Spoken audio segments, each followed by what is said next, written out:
জাহাঙ্গীর খান আগেই আমরা আপনাদেরকে বলেছিলাম যে তার পুষ্পা মানে তিনি বলেছিলেন যে ঝুঁকে গেলে তিনি অনেক আগেই ঝুঁকে গেছিলেন আর এবার একেবারে যেন মিলিয়ে গেলেন।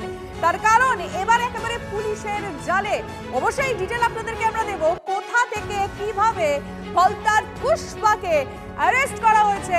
এই মুহূর্তে দাঁড়িয়ে সব থেকে বড় খবরে নজর রাখবো, আপডেট নেব সায়ন্ত ভট্টাচার্যের কাছ থেকে। সায়ন্ত, কি কি খবর এখনো অবধি? দেখো, বেঙ্গল এসটিএফ এবং জেলা পুলিশের জালে পুষ্পা অর্থাৎ জাহাঙ্গীর খান ফলতার পুনর্নির্বাচনের আগে সেই ইলেকশন থেকে সরে দাঁড়িয়েছিল। এবার যেটা বেঙ্গল এসটিএফ সূত্রে জানা যাচ্ছে যে তাকে সম্ভবত নেপাল এবং ভারত বাংলাদেশ সীমান্ত আছে সেখান থেকে তাকে গ্রেপ্তার করা হয়েছে এবং তাকে নিয়ে আসা হচ্ছে।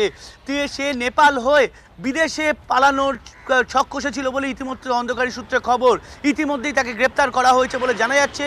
ফলতায় দিনের পর দিন ওপর মানুষের ওপর অত্যাচার, লুট, তোলাবাজি সহ একাধিক অভিযোগ রয়েছে খুনের চক্রান্তেরও। এবং সব কিছু মিলিয়ে অবশেষে জাহাঙ্গীর খান অর্থাৎ পুষ্পা ধরা পড়ল, যে পুষ্পাকে বিগত ভোটগুলোতে রীতিমতো দাপটের সঙ্গে লুট করতে দেখা গেছে ভোট।